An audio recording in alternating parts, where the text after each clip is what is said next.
So you just got an accepted offer. Congratulations on that. And you're looking at the property, want to do some updating to it. Maybe the roof's a little old, you want to replace that. Maybe you want to replace the electrical or do some minor cosmetic updates inside.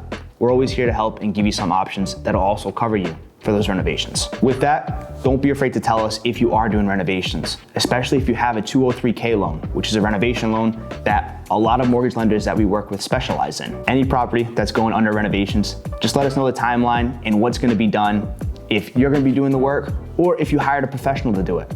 No matter what, this can be covered on your home insurance if it's written properly. Also, if you're doing renovations to your home, especially the roof, updating electrical, whatever the case might be, check in with us too right after it's completed. Maybe we can get you a better rate too. Especially on the roof, there's a lot of carriers that we have that offer credits to new roofs that are being put on. Any other questions come up in terms of your renovation, or if you're looking for some referrals too, we can always help with that. Feel free to give us a call anytime.